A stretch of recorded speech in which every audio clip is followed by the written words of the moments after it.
السلام عليكم ورحمة الله وبركاته. إن الحمد لله نحمده ونستعينه ونستغفره ونعوذ بالله من شرور أنفسنا ومن سيئات أعمالنا. من يهده الله فلا مضل له ومن يضلل فلا هادي له. أشهد أن لا إله إلا الله وحده لا شريك له وأشهد أن محمدا عبده ورسوله. يا أيها الذين آمنوا اتقوا الله حق تقاته ولا تموتن إلا وأنتم مسلمون. أما بعد. معاشر المسlimin wal muslimat a'azzani Allah wa iyyakum. Puji syukur kembali kita panjatkan kepada Allah Subhanahu wa taala, yang mana Allah Subhanahu wa taala telah memberikan kita nikmat, taufik dan kesempatan untuk bisa melaksanakan pada malam hari ini salat Isya berjamaah dan dilanjutkan dengan qiyam Ramadan. Semoga Allah Subhanahu wa taala menerima amalan kita yang telah kita kerjakan. Salawat dan salam tak lupa kita panjatkan kepada Nabi kita Muhammad sallallahu alaihi wasallam beserta keluarga, kerabat dan pengikut beliau hingga akhir zaman. Ma'asyiral muslimin wal muslimat ta'azzani Allah wa iyyakum. Insyaallah di masjid kita yang kita cintai ini insyaallah tiap malam Ahad akan dilaksanakan kajian ilmiah seperti ini. Jadi kultum, tidak ada kultum, akan tetapi kajian akan dilaksanakan 1 minggu sekali, yaitu setiap malam Ahad insyaallah. Dan ini tidak seperti kultum-kultum biasanya yang 10 menit, 15 menit tuntung, ada. Tapi ini seperti pengajian biasa dari yang biasa kita kerjakan dari maghrib sampai Isya, ya 30 sampai 40 menit kurang lebih. Jadi insyaallah pengajian seperti ini akan dilaksanakan setiap malam Ahad. Jadi seminggu sekali. Pada pertemuan kali ini insyaallah kita akan membahas fikih ringkas pada bulan Ramadan. Di antara nikmat Allah Subhanahu wa taala kepada kita umat Nabi Muhammad sallallahu alaihi wasallam bahwasanya Allah Subhanahu wa taala memberikan kepada kita musim-musim kebaikan. Allah memberikan kepada kita musim-musim kebaikan. Di antara musim kebaikan ini yang kita sekarang berada di dalamnya, yaitu bulan Ramadan, di mana amalan-amalan dilipat gandakan oleh Allah Subhanahu wa taala, di mana juga derajat-derajat hamba diangkat oleh Allah Subhanahu wa taala, yang ini tidak diberikan di umat-umat terdahulu. Umat terdahulu meskipun umurnya panjang, ada yang ratusan tahun bahkan ribuan tahun, maka mereka bisa beramal dengan banyak.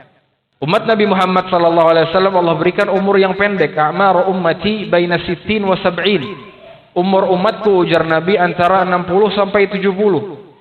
Itu makanya Allah Subhanahu wa taala berikan kepada kita, dan ini di antara nikmat Allah kepada kita, musim-musim kebaikan yang mana ketika seseorang meskipun amalannya sedikit akan tetapi pahalanya dilipat gandakan oleh Allah Subhanahu wa taala. Salah satunya di bulan Ramadan ini, dan nanti lebih lagi pada malam Lailatul Qadar, yang mana kata Allah Subhanahu wa taala dia lebih baik daripada 1000 bulan. Artinya dia lebih baik daripada beramal kurang lebih 84 tahun. Bukan sama, lebih baik. Ini di antara keistimewaan bulan Ramadan. Itu makanya seorang muslim ketika datangnya bulan Ramadan haruslah dia berbangga. Harus dia mengagungkan bulan Ramadan ini dengan sebenar-benarnya pengagungan. Menghormati bulan Ramadan. Karena sejauh mana pengagungan kita kepada bulan Ramadan ini, sebesar itu pula taufik yang Allah berikan nanti kepada kita untuk bisa memaksimalkan bulan ini dengan amalan-amalan kebaikan.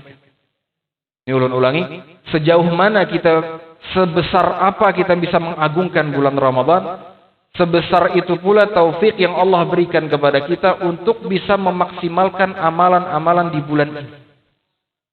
Makanya patut kita berbangga, dan Nabi Muhammad SAW berbangga ketika datangnya bulan Ramadan. Kata Nabi, "Atakum Ramadan syahrun mubarak." Telah datang kepada kalian bulan Ramadan, bulan yang penuh berkah.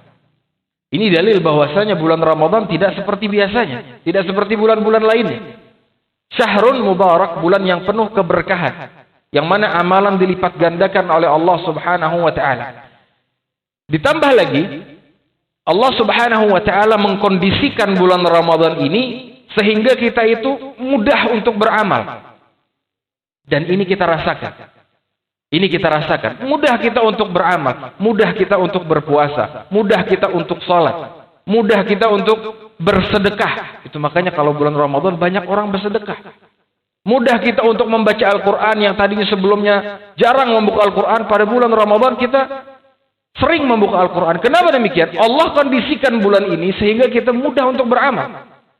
Nabi Muhammad SAW mengatakan, ketika menceritakan bulan Ramadan, tuftahu fihi abwabus sama. Pintu-pintu surga, pintu-pintu langit dibukakan. Artinya rahmat Allah ini turun. Wa tughlaqu fihi abwabul jahim, dan pintu-pintu neraka ini ditutup pada bulan Ramadan. Wa tughallu fihi syayatin, dan syaitan-syaitan itu dibelenggu. Allah kondisikan sedemikian rupa supaya hamba-hambanya ini mudah untuk beramal. Ditambah lagi dalam hadis lain ada yang menyeru. Wa yunadi munadin. Kata Nabi Muhammad SAW, ya baghiyal khairi aqbil wa ya baghiyal syarri aqsir. Wahai orang yang menginginkan kebaikan, kerjakanlah kebaikan tersebut. Wahai orang yang menginginkan keburukan, berhentilah, cukuplah. Dan ini kita rasakan di hati kita. Kadang mudah kita untuk beramal di bulan Ramadan. Dan kita ketika ingin bermaksiat di bulan Ramadan, pasti ada firasat atau ada rasa yang kada nyaman ketika bermaksiat di bulan Ramadan. Ini taufik dari Allah Subhanahu wa taala agar hamba-hambanya ini mudah untuk beramal. Dan ampunan Allah Subhanahu wa taala tersebar di bulan Ramadan. Dan ini ganjaran yang luar biasa, lebih dari dunia dan seisinya. Ketika biasanya kita kalau diberikan suatu amalan yang ganjarannya luar biasa, misalkan salat qabliyah subuh, lebih baik dari dunia dan seisinya, itu semangat kita mengerjakan. Ini ampunan Allah, yang mana ini lebih baik dari dunia dan seisinya. Siapa yang tidak menginginkan ampunan Allah? Man shama Ramadan imanan wa ihtisaban. Barang siapa yang berpuasa Ramadan karena iman kepada Allah. Iman kepada Allah. Puasanya didasari iman bahwasanya ini adalah syariat yang Allah turunkan, yang Allah perintahkan baginya. Wa ihtisaba, demi mengharapkan pahala dari Allah Subhanahu wa taala. Puasanya ini bukan karena umpat-umpatan kekawanannya. Puasanya bukan karena orang-orang di sekelilingnya puasa lalu dia tidak nyaman, makanya dia umpat berpuasa, tidak. Akan tetapi semata-mata karena hanya mengharapkan pahala dari Allah. Ya Allah, aku berpuasa karenamu. Ya Allah, aku berpuasa karena perintahmu, mengharapkan pahala darimu. Apabila puasa seorang seperti ini, ghufira lahu ma taqaddama min dzambi. Allah ampuni dosa-dosa dia yang telah lalu. Ramadan ila Ramadan mukaffirat lima bainahunna. Dari Ramadan yang sebelumnya ke Ramadan yang akan datang, ini penghapus dosa. Idza ijtunibatil kabair, apabila dosa-dosa besar ditinggalkan. Artinya dosa-dosa kecil akan dihapuskan dari Ramadan yang sebelumnya ke Ramadan yang ini. Puasa Ramadan akan menghapuskan dosa-dosa yang telah lalu, dan ampunan Allah sangat banyak di bulan Ramadan. Kata Allah, kata Nabi Muhammad SAW, walillahu fihi utaqa minan nar wa dzalika kulla lailah. Allah Subhanahu wa taala mencatatkan ada hamba-hamba yang terbebas dari api neraka, dan itu setiap malam. Makanya ini yang kita raih. Ini yang kita raih. Kayak apa caranya supaya nama kita itu tertulis di catatan-catatan para malaikat bahwasanya kita terbebas dari api neraka, dan itu setiap malam. Kadangkala malam pertama kita cari di malam kedua. Kadangkala malam kedua cari malam ketiga, dan seterusnya. Sampai 30 malam atau 29 malam. Itu makanya kata Nabi, merugi orang yang lewat darinya bulan Ramadan, akan tetapi dia tidak diampuni. Ini raghima anfu abdin, kata Jibril alaihissalam. Semoga Allah mencelakakan orang tersebut. Siapa orang tersebut? Salah satunya, man dakhala alaihi Ramadan thumma salakha falam yughfar lah. Barang siapa yang Ramadan telah masuk kepadanya, kemudian dia lewati Ramadan tersebut, akan tetapi dia belum diampuni oleh Allah. Ini orang paling celaka. Ini orang paling sengsara.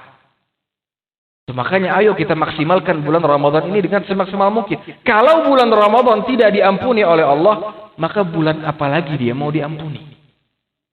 Jamaah azani Allah wa iyyakum, di antara bentuk perhatian kita pengagungan kita agar kita bisa memaksimalkan bulan Ramadan ini, kita akan membahas fikih-fikih yang berkaitan tentang yang ada di dalam bulan Ramadan. Adapun yang pertama adalah masalah pembahasan tentang niat puasa. Niat puasa. Ini berdasarkan hadis dari Nabi Muhammad sallallahu alaihi wasallam, "Man lam yujmi' as-siyam qabla al-fajri fala siyama lah." Barang siapa yang belum meniatkan puasanya sebelum datangnya fajar, sebelum masuknya fajar, maka tidak ada puasa baginya. Dalam hadis lain, "Man lam yubayyit as-siyam min al-laili fala siyama lah." Barang siapa yang belum meniatkan puasa di dalam hatinya pada malam harinya, maka tidak ada puasa baginya. Nah, ini jamaah azani Allah wa iyyakum, puasa itu terbagi dua. Ada yang namanya puasa sunnah, ada yang namanya puasa wajib. Puasa wajib salah satunya di bulan Ramadan. Kalau dalam masalah puasa sunnah, maka seseorang boleh meniatkan puasanya meskipun dia sudah masuk di pagi hari. Meniatkan puasa ini maksudnya dia terbetik dari malam di hatinya. Di malam harinya, besok ulun hendak berpuasa. Ini namanya meniatkan. Tidak perlu ada ucapan tertentu, tidak. Tidak perlu nawaitu shauma ghadin dan semisal. Ini sebagian ulama Syafi'iyah menghasankan perkara ini, akan tetapi ini tidak. Ini bukan niat, ini membantu untuk mengucapkan niat, membantu untuk menancapkan niat di dalam hati, yaitu dengan ucapan. Akan tetapi hakikatnya niat itu adalah apa yang tertancap dalam hati kita. Apabila seseorang ingin puasa dan puasanya itu puasa wajib, harus dia niatkan di dalam hatinya bahwasanya besok dia ingin berpuasa. Dan itu harus. Tidak bisa tidak ada niat sama sekali. Kalau puasa sunnah maka boleh. Sebagaimana Nabi Muhammad sallallahu alaihi wasallam, Nabi pernah berkata kepada Aisyah ketika di pagi hari, "Ya Aisyah, hal min ta'amin, hal indaki syai'?" Apakah kita memiliki makanan? Nabi berkata kepada istrinya, "Ma indana syai' ya Rasulullah." Aku tidak memiliki makanan sedikit pun wahai Rasulullah.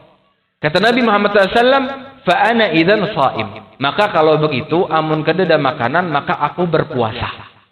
Nah, ini Nabi Muhammad SAW, Nabi beliau tidak meniatkan puasa dari malam hari. Akan tetapi karena ini puasa-puasa sunnah, maka seseorang boleh meniatkan dari pagi harinya. Dari pagi harinya. Misalnya kita berkata misalnya lawan ummanya, "Adakah makanan? Kededa makanan?" Ujar mama misalnya. Maka ya sudah, aku berpuasa. Maka ini puasa sunnah, maka boleh meniatkan ketika dia meniatkannya meskipun di pagi hari, jam 9 pagi misalnya, jam 10 pagi. Akan tetapi argo pahala puasa itu baru jalan ketika dia meniatkan. Argo pahala puasa baru jalan ketika dia meniatkan. Ini puasa sunnah, boleh seperti ini. Dan ini yang diamalkan oleh Nabi Muhammad SAW dan beberapa sahabat Nabi Muhammad SAW. Nah, kalau puasa wajib, kadang-kala seperti itu. Kadang-kala seperti itu. Kalau puasa Ramadan misalnya, ketika pagi hari kita baru ingat bahwasanya, oh ini Ramadan, aku puasa aja. Ini tidak ada. Man lam yubayyit as-siyam min al-laili fala siyama lah. Barang siapa yang belum meniatkan untuk puasa pada malam hari, maka tidak ada puasa baginya. Untuk puasa wajib. Akan tetapi, ulun ulangi lagi, niat untuk berpuasa itu cukup ada di dalam hati kita bahwasanya kita isuk hendak puasa. Pian makan sahur itu termasuk niat pian hendak berpuasa. Pian nukar nasi goreng hendak gasan sahur misalnya, itu sudah ada dalam hati kita besok bakal berpuasa. Pian memasak nasi untuk sahur, itu ada niat dalam hati kita untuk berpuasa. Jadi tidak perlu dengan lafaz-lafaz tertentu karena tidak dipraktekkan oleh Nabi Muhammad sallallahu alaihi wasallam. Wa khairul huda huda Muhammad sallallahu alaihi wasallam. Sebaik-baiknya petunjuk adalah petunjuk Nabi Muhammad sallallahu alaihi wasallam. Kemudian setelah kita meniatkan untuk berpuasa, maka perkara selanjutnya adalah kita melakukan sahur. Yang mana sahur ini hukumnya sunnah muakkadah. Sunnah yang sangat ditekankan, tidak patut. Sunnah yang sangat ditekankan dan tidak pantas untuk ditinggalkan. Ini sahur. Kata Nabi Muhammad SAW, "Tasahharu fa inna fis sahuri barakah. Bersahurlah kalian karena di dalam sahur itu ada keberkahan. Jadi dalam sahur itu bukan kanyang yang kita cari, bukan. Keberkahan yang kita cari. Meskipun sedikit. Kata Nabi, tasahharu walau bijur'atin min ma. Bersahurlah kalian meskipun dengan seteguk air. Jadi amun misalnya mata barat banar sudah makan, minum air. Minum air. Kalau misalnya kuat saja. Meskipun lebih baiknya ya, di antara sunnah juga dalam bersahur adalah bersahur dengan kurma. Bukan hanya berbuka puasa dengan kurma, tapi sahur dengan kurma. Ni'ma sahur at-tamr. Sebaik-baiknya sahur seorang mukmin itu adalah kurma, ujar Nabi Muhammad SAW. Ustaz, ulun kada kawa mun kada nasi ulun menggatar, maka pian makan nasi, jangan umpatan makan kurma. Yang penting ada yang dimakan ketika sahur. Jadi ini bukan masalah kuat-kuatan, bukan. Ulun kuat aja amun kada bersahur. Meskipun pian kuat amun pian kada bersahur, akan tetapi yang kita cari adalah keberkahan. Yang kita cari adalah keberkahan pada sahur tersebut. Karena kalau sahur itu kita dapatkan keberkahan dalam sahur, meskipun kita makan sedikit, minum sedikit, itu akan dicukupkan oleh Allah. Itu akan menjadikan kekuatan bagi kita dalam puasa kita. Ini jamaah azani Allah wa iyyakum. Kemudian juga di antara keutamaan sahur ini adalah pembeda antara puasanya orang beriman dengan puasanya ahli kitab. Kata Nabi Muhammad SAW, faslu ma baina siyamina wa siyami ahli kitab aklata sahur. Di antara pembeda puasa kita dengan puasanya orang-orang ahli kitab, Yahudi dan Nasrani adalah makan sahur. Sebagaimana kita tahu, zaman dahulu Yahudi dan Nasrani juga disyariatkan untuk berpuasa. Tetapi yang membedakan puasa kita dengan mereka, kita ada syariat sahur. Sahur ini jadi pembeda antara kita dengan ahlu kitab. Kapan waktu sahur yang sesuai anjuran Nabi Muhammad SAW? Kata para ulama, makanan itu dikatakan makanan sahur dimulai dari waktunya ada dua pendapat. Pendapat yang pertama mengatakan bahwasanya ketika pertengahan malam. Jadi orang makan yang tengah malam, maka ini sudah dikatakan makan sahur. Pendapat yang kedua, qubailal fajr, yaitu sesaat sebelum masuknya waktu subuh. Jadi sesaat sebelum masuknya waktu subuh, maka ini yang dikatakan sahur, yang lebih kuat. Inilah pendapat yang hadis dari Nabi Muhammad SAW. Ketika Anas bin Malik menanyakan kepada Zaid bin Thabit, tasaharna ma'an Nabi sallallahu alaihi wasallam. Zaid bin Thabit pernah bersahur bersama Nabi Muhammad sallallahu alaihi wasallam. Kemudian ditanya oleh Anas bin Malik, kam kana baina sahuri wal adzan?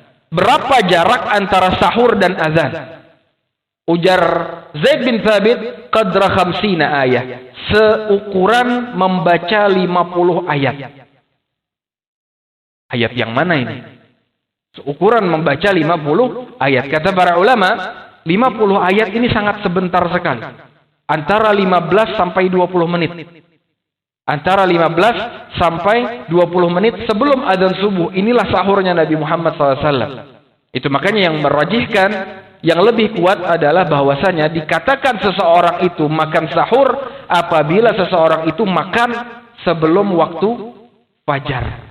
Bisa subuh jam 5, inya makan setengah 5, atau jam 4 sampai setengah 5, atau jam 5 kurang, maka ini sahur. Amun misalnya subuh jam 5, inya makan jam 1 malam, maka ini bukan sahur. Ini bukan sahur, ini makan tengah malam. Ini makan tengah malam, bukan sahur. Jamaah azani Allah wa iyyakum. Kemudian, kapan kita boleh makan dan minum?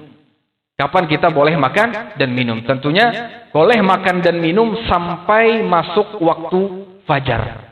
Sampai masuk waktu fajar. Allah Subhanahu wa taala mengatakan, "Wa kulu washrabu hatta yatabayyana lakumul khaytul abyadu minal khaytil aswadi minal fajr." Makanlah kalian dan minumlah sampai terlihat benang putih dari benang hitam. Maksudnya sampai terlihat fajar. Maka kita boleh makan dan minum. Apabila masuk waktu fajar, maka tahan makan dan minumnya. Makannya ditahan, minumnya ditahan, berhubungan suami istri juga ditahan. Apabila sudah masuk waktu fajar. Maka di sini kita sering mendengar di tengah-tengah kita ada istilah imsak. Ada istilah imsak, biasanya 10 menit sebelum azan subuh. Biasanya kebanyakan dari kita amun sudah imsak kada mau makan dan minum lagi. Maka yang benar, imsak ini ditetapkan bukan untuk menahan makan dan minum. Akan tetapi imsak ini ditetapkan untuk kehati-hatian. Untuk kehati-hatian. Artinya, sebelum masuk waktu fajar, maka seseorang masih boleh makan dan minum. Jadi patokannya itu waktu subuh apa kada. Bukan waktu imsak. Adapun waktu imsak itu masih boleh makan dan minum. Akan tetapi sepatutnya seorang muslim berhati-hati. Apabila sudah masuk imsak, oh berarti sudah parak lagi subuh. Nah, kita berhati-hati untuk makan dan minum atau berhubungan suami istri. Jadi imsak itu bukan patokan berhentinya kita dari makan dan minum, tidak. Akan tetapi ini ditetapkan untuk kehati-hatian. Meskipun imsak sudah masuk, masih boleh makan dan minum sampai masuknya waktu fajar. Sampai masuknya waktu fajar. Dan mengakhirkan sahur ini adalah sunnah Nabi kita Muhammad sallallahu alaihi wasallam. Ujar Nabi, la yazalun nas bi khair ma ajjalul fitr wa akharus sahur. Senantiasa manusia dalam kebaikan selama dia menyegerakan berbukanya dan mengakhirkan sahurnya. Jadi semepet-mepetnya waktu pian lawan azan ketika sahur itu lebih baik. Semepet-mepet waktu kita dengan azan subuh ketika sahur itu lebih baik. Kenapa? Karena ini yang disunnahkan oleh Nabi Muhammad sallallahu alaihi wasallam. Jamaah azanillahu wa iyyakum. Kemudian selanjutnya, setelah seseorang makan sahur di dalam puasanya, maka apa yang harus dia lakukan? Hendaknya di dalam puasanya seseorang memperbanyak ibadah kepada Allah Subhanahu wa taala. Memperbanyak ibadah kepada Allah Subhanahu wa taala. Ada 5 ibadah yang ditekankan sekali pada bulan Ramadan. Yang pertama tentu saja puasa Ramadan. Yang kedua qiyam Ramadan. Salat tarawih sebagaimana yang baru saja kita lakukan. Yang ketiga qiraatul Quran. Membaca Al-Quran. Yang keempat, memperbanyak sedekah.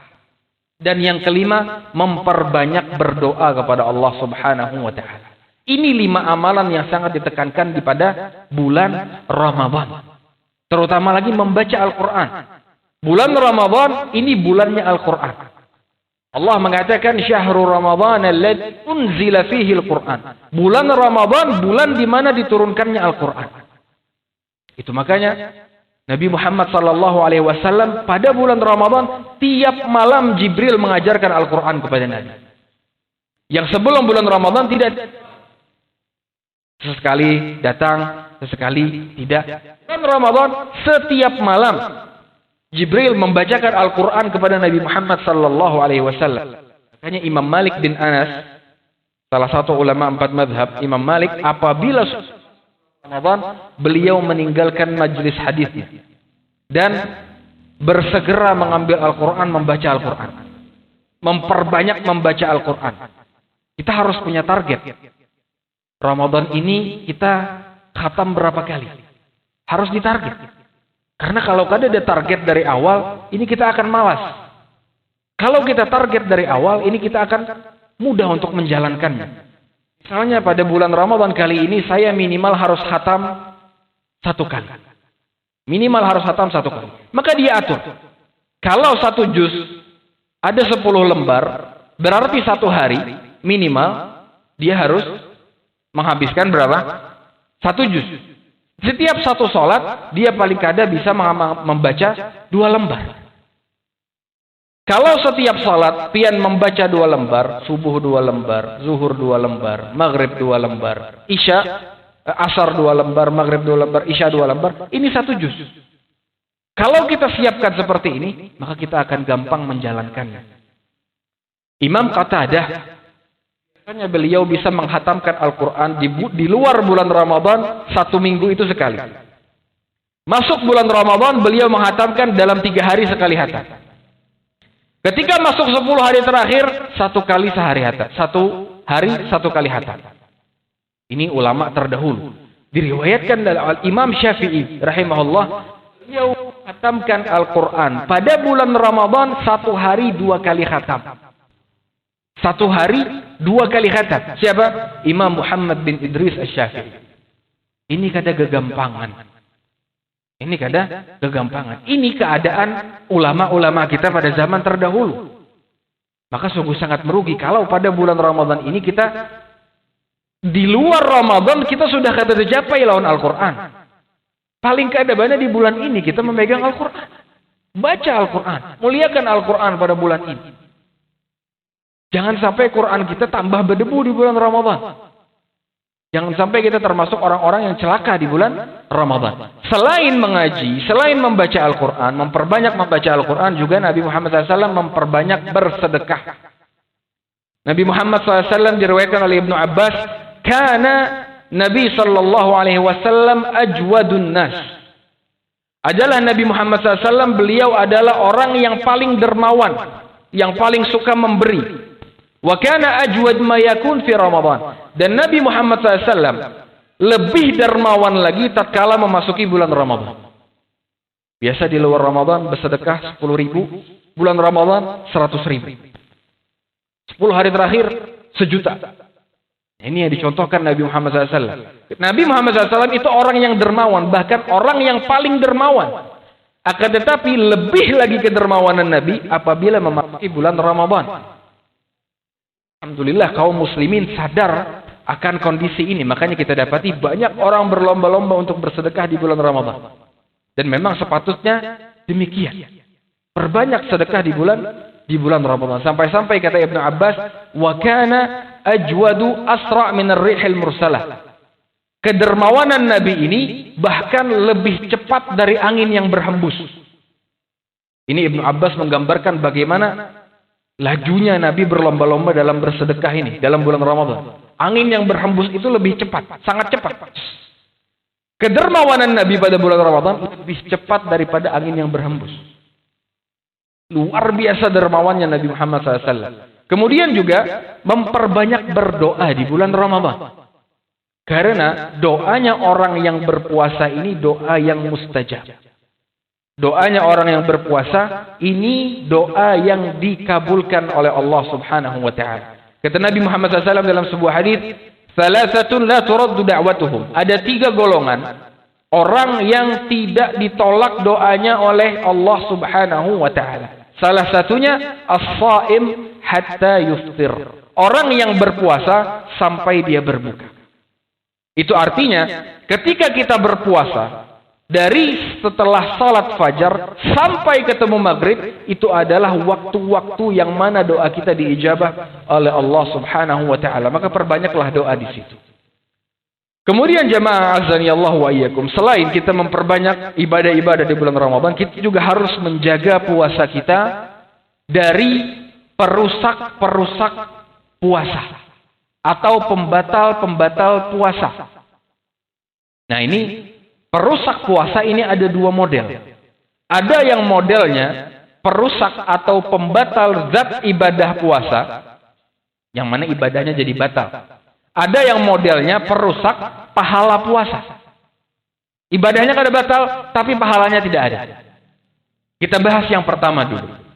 Perusak zat puasa, perusak zat ibadah puasa, atau pembatal puasa, sebagaimana yang telah kita ketahui, yang disepakati oleh ulama, tentu saja makan dan minum. Makan dan minum dengan sengaja. Seseorang makan dan minum dengan sengaja, maka puasanya batal. Makan dan minum dengan sengaja, maka puasanya batal. Akan tetapi, amun kada ingat nang apa? Apakah puasanya batal? Ketika seseorang misalnya ini hari-hari awal puasa, ini biasanya banyak nang kada ingat. Sehari, 2 hari, 3 hari ini masih banyak. Karena sebelumnya tidak puasa. Maka ketika masuk awal-awal puasa, biasanya banyak yang kada ingat. Ketika misalnya dia tidak ingat puasa, buka kulkas, ada teh es diminum setagukan. Setelah habis, ingat, oh iya aku puasa. Apakah puasanya batal? Tidak batal. Puasanya tidak batal. Bahkan ini adalah rizki dari Allah Subhanahu wa taala yang Allah berikan kepadanya. Ujar Nabi Muhammad sallallahu alaihi wasallam, "Man nasiya wa huwa sha'im." Barang siapa yang lupa dalam keadaan dia sedang berpuasa, fa akala aw syariba, maka dia memakan atau dia meminum sesuatu, falyutimma shaumahu, maka hendaklah dia lanjutkan puasanya. Fa innama at'amahu Allah wa saqah, karena sesungguhnya Allah sedang memberi dia makan. Dalam riwayat lain, rizqun saqahu Allahu lahu, itu adalah rizki yang Allah berikan untuknya. Jadi misalnya kalau kita kada ingat, ibu-ibu bangun, habis sahur, salat subuh guring, bangun-bangun, memasak indomie di dapur. Makan habis, sepiringan habis, minum teh, dapat lagi nasi kuning misal, wah luar biasa. Habis nasi kuning, hanya ingat, ya Allah ulun puasa. Maka jangan dibatalkan puasa. Ini rizki yang Allah berikan kepada kita. Itu makanya, tetap ada ingat itu nyaman. Biasanya kada ingat ini masalah. Akan tetapi terkadang kada ingat itu nyaman. Menjadi nikmat bagi kita. Nah ini salah satunya perkara ketika orang lupa, kemudian makan dan minum ketika dia puasa. Bahkan ulama berselisih pendapat. Amun kita melihat orang yang lagi makan dan minum dalam keadaan dia kada ingat sedang berpuasa, ini ditagurkah kada? Ini ulama khilaf dalam masalah ini. Ini ditagurkah kada? Ada yang mengatakan jangan ditagur. Amun kita tagur, kita memutus rezekinya. Allah lagi memberi dia rezeki, maka jangan kita tagur, biarkan aja sampai dia ingat. Oh nyaman benar ini. Akan tetapi yang lebih rajin, yang lebih kuat, tetap kita tagur, tetap kita ingatkan, tetap kita ingat, karena ini termasuk dalam perkara ta'awun alal birri wat taqwa, saling tolong menolong di dalam albir wat taqwa.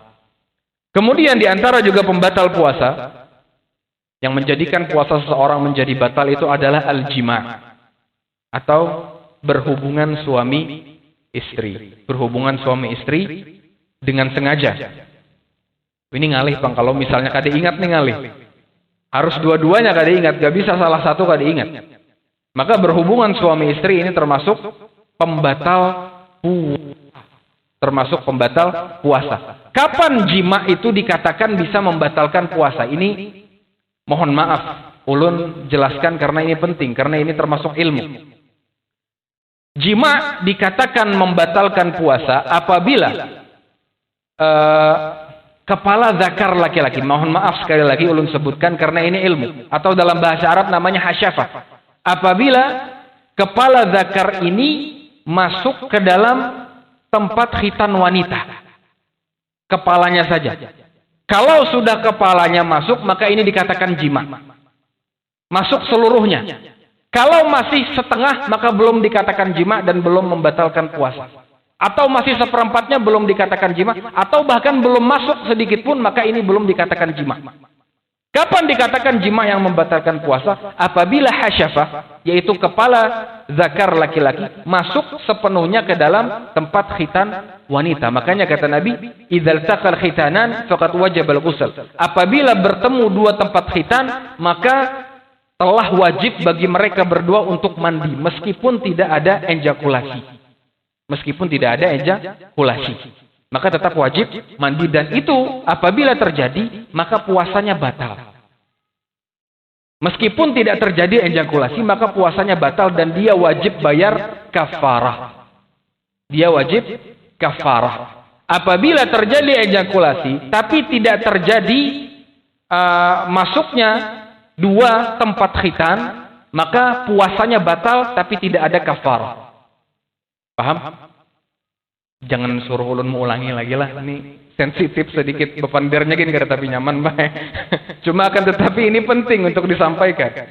Salah seorang sahabat pernah mengatakan dalam hadis diriwayatkan oleh Abu Hurairah, ada seseorang mengatakan kepada Nabi Muhammad SAW, "Ya Rasulullah, halaktu." Wahai Rasulullah, aku telah binasa. Dalam riwayat, "Ya Rasulullah, ihtarak." Wahai Rasulullah, aku telah terbakar. Ujar Nabi, "Wa ma ahlakak?" Apa yang telah membinasakanmu?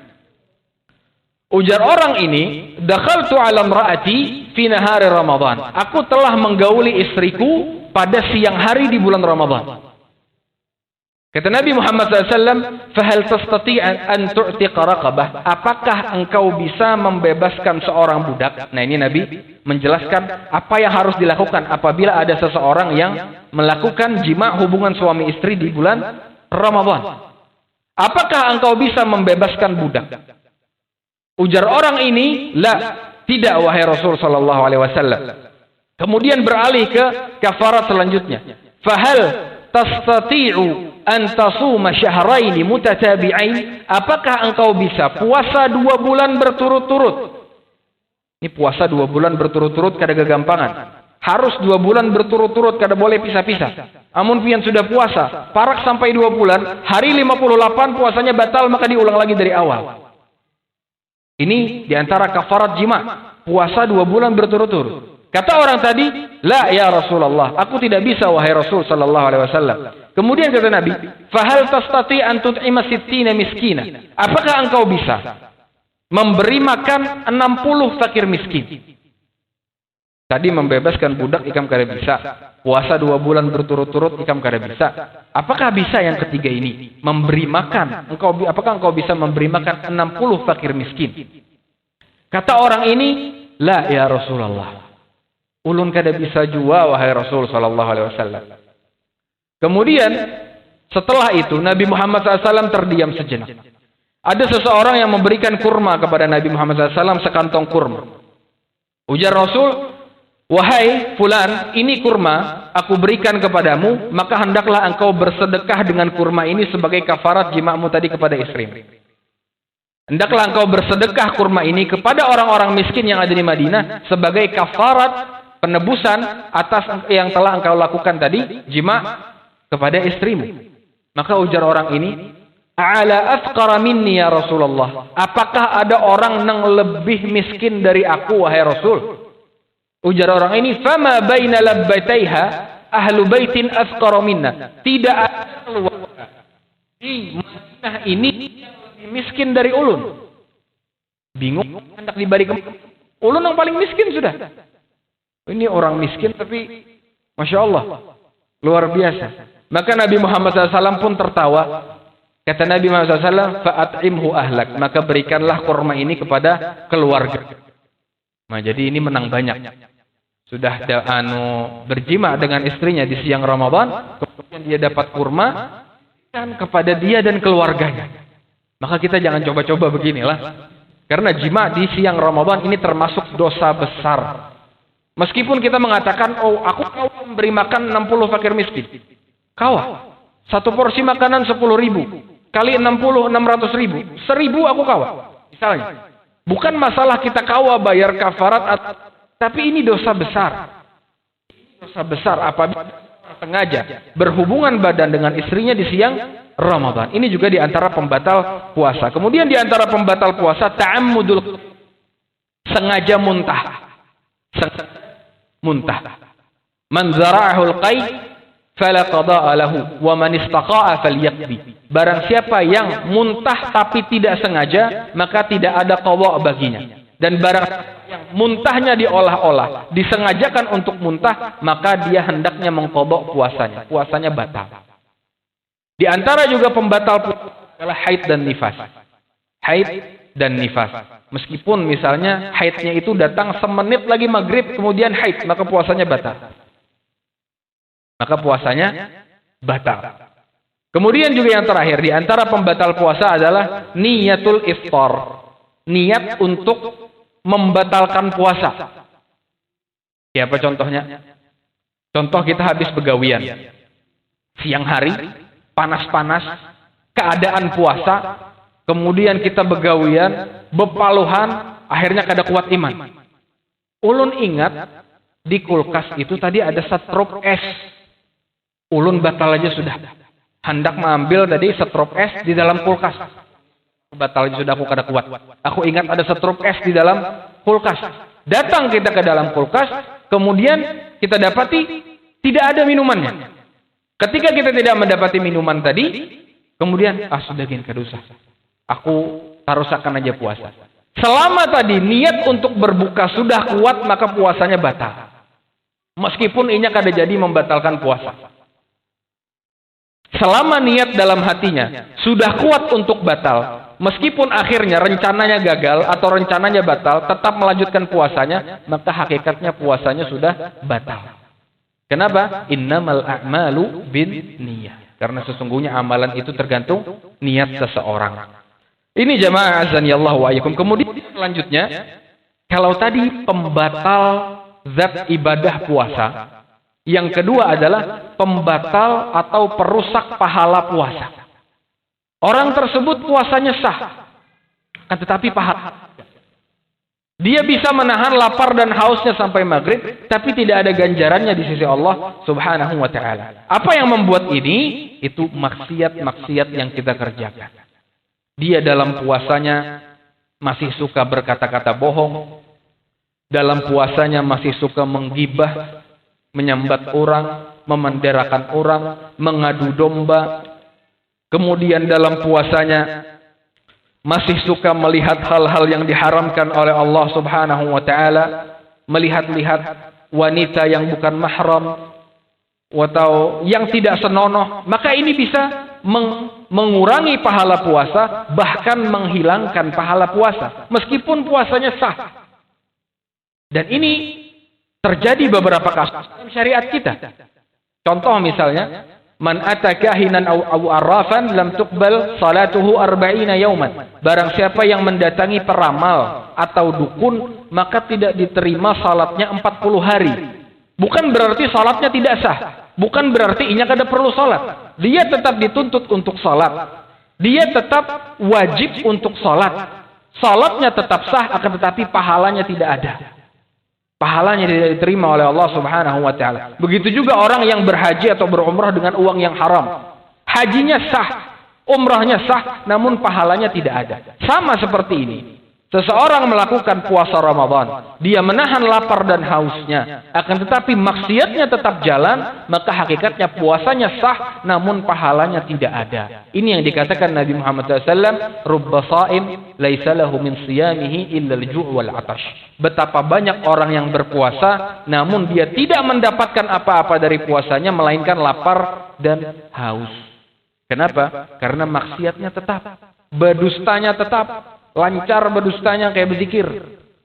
Misalnya, man lam yada qaula zur wal amal bihi wal jahl falaysa lillahi hajatun fi an yada'a ta'amahu wa syarabah. Barang siapa yang tidak meninggalkan kata-kata dusta, perbuatan yang sia-sia, maka Allah tidak memerlukan puasanya. Allah tidak memerlukan baginya untuk menahan lapar dan hausnya. Tidak ada pahalanya di sisi Allah Subhanahu wa ta'ala. Maka ini yang harus kita perhatikan. Terkadang kita perhatian terhadap pembatal zat ibadah puasa. Kita menahan diri dari lapar, dari haus, berhubungan. Akan tetapi perkara ini kita lengah. Tetap menggibah. Tetap berdusta. Menggunjing. Terlebih lagi grup-grup di WhatsApp. Banyak luar biasa. Balas-balasan komen, debat di medsos yang tidak ada manfaatnya. Maka ini tinggalkan di bulan Ramadan. Ini tinggalkan dulu di bulan Ramadan. Ini cuma sebulan. Manfaatkan Ramadan ini sebaik mungkin sehingga kita tidak menjadi orang yang sengsara di bulan Ramadan ini. Kata Jabir bin Abdullah, Jabir mengatakan, "Idza sumta falyasum sam'uka wa basaruka wa lisanuka 'anil kadhibi wal maharib." Apabila engkau sedang dalam keadaan berpuasa, maka hendaklah pendengaranmu berpuasa. Pendengaran hendaklah berpuasa, jangan mendengar yang haram. Penglihatanmu berpuasa, jangan melihat yang haram. Lisanmu berpuasa, jangan mengucapkan yang haram dari dusta-dusta dan apa yang diharamkan oleh Allah. Wala taj'al yauma shaumika wa yauma fitrika sawa. Jangan jadikan hari di mana engkau berpuasa dan hari ketika engkau tidak berpuasa itu sama. Ini tidak sama. Hari ketika kita berpuasa, lawan hari di mana kita tidak berpuasa, ini berbeda, jangan disamakan. Makanya puasa itu hendaknya menjadi perisai, menjadi tameng kita dari maksiat. Ini yang dikatakan Nabi Muhammad SAW, "Wasiyamu junnah." Siyam itu, puasa itu bagaikan perisai, bagaikan benteng yang menahan kita dari kemaksiatan. Ketika kita ingin bermaksiat, ingat aku berpuasa. Fa idza kana yauma shaumi ahadikum fala yarfuth wala yafsuq. Apabila seseorang di antara kalian sedang berpuasa, maka jangan mengatakan hal-hal sia-sia, jangan melakukan perbuatan yang sia-sia. Apabila ada seseorang yang mencelanya dan seseorang ingin mengganggunya, falyaqul, hendaklah dia katakan, kata Nabi, inni shaim, aku sedang berpuasa. Ada yang menyambati kita, tahan, jangan dibalas. Ada yang mengganggu kita, tahan, katakan kepadanya, inni shaim, aku sedang berpuasa. Puasa ini jadi perisai kita dari kemaksiatan. Jangan disambat, adang, aku puasa, kena bah maghrib, bah maghrib. Bukan demikian. Maksudnya ini, tahan diri kita dari kemaksiatan. Ingat, puasa ini jadikan benteng dari kemaksiatan. Ini jamaah azanillahu wa iyyakum. Kemudian selanjutnya adalah ketika kita menjalani hari-hari dalam keadaan berpuasa, kita menjaga puasa kita masuk ke dalam al-iftar, berbuka puasa. Kapan berbuka puasa? Apabila matahari telah terbenam. Idza aqbala al-lailu min hahuna wa adbara an-naharu min hahuna wa gharabat asy-syams faqad aftara as-shaim. Kata Nabi Muhammad SAW, apabila siang telah pergi dan malam telah datang dan matahari telah terbenam, maka seseorang yang berpuasa boleh untuk berbuka. Jadi kalau pian di pinggir pantai, pian menyaksikan dengan mata pian sendiri, matahari sudah terbenam, kada usah lagi menghadangi azan. Karena patokannya bukan azan, patokannya matahari apakah sudah terbenam apa belum. Azan itu hanya kabar bagi kita bahwasanya matahari sudah terbenam. Jangan lagi menghadangi azan. Pokoknya intinya, amun matahari terbenam maka silahkan berbuka. Dan ketika berbuka disunnahkan untuk menyegerakan berbuka yang tadi sempat kita singgung. Berbuka itu jangan ditunda-tunda. Kata Nabi Muhammad SAW, la yazalun nas bi khair ma'ajjalul fitr. Senantiasa manusia dalam keadaan baik selama dia menyegerakan berbuka puasanya. Jangan ditunda-tunda berbuka puasa. Ulun masih kuat, kena aja ulun minumnya habis maghrib. Bukan masalah itu. Ini sunnah Nabi kita Muhammad SAW. Apabila matahari terbenam, apabila kita sudah mendengar adzan, langsung batalkan puasanya. Kita tidak seperti orang Syiah. Orang Syiah buka puasa, inya melihat bintang dulu. Apakah bintang sudah ada benar-benar gelap baru inya berbuka? Kita tidak, kita harus menyelisihi ini. Apabila masuk waktu maghrib, matahari sudah terbenam, langsung batalkan puasanya. Langsung berbuka. Dan berbuka sebaik-baiknya berbuka puasa itu adalah dengan kurma. Bukan dengan ipau. Bukan dengan sirup. Bukan dengan teh es. Bukan. Kurma. Karena Nabi SAW, kata Anas bin Malik, yuftir ala rotobat. Nabi Muhammad SAW ketika berbuka, beliau berbuka dengan rutab. Rutab itu kurma basah. Kurma basah. Fa'in lam yakun rotobat. Apabila tidak menemukan rutab, maka Nabi berbuka dengan samarat. Samarat itu kurma kering. Kurma kering. Kurma yang biasa kita temukan sekarang, ini kurma kering. Apabila tidak ada samarat, Nabi hasawat min ma. Nabi meminum seteguk air. Amun pian sudah makan kurma, maka setelah itu silahkan makan yang lain. Hendak minum setrup, hendak makan gorengan kah, hendak makan wadai dan lain sebagainya, silahkan. Akan tetapi awali dengan rutab atau kurma, karena ini sunnah yang diajarkan Nabi kita Muhammad SAW. Dan manfaatkan waktu berbuka ini dengan semaksimal mungkin untuk apa? Untuk berdoa kepada Allah Subhanahu wa Ta'ala. Karena ini adalah waktu untuk diijabahnya doa kita oleh Allah. Inna lis-sha'im 'inda fitrihi da'watun la turad. Sesungguhnya orang yang berpuasa pada saat sebelum dia berbuka itu ada diijabah oleh Allah Subhanahu wa Ta'ala.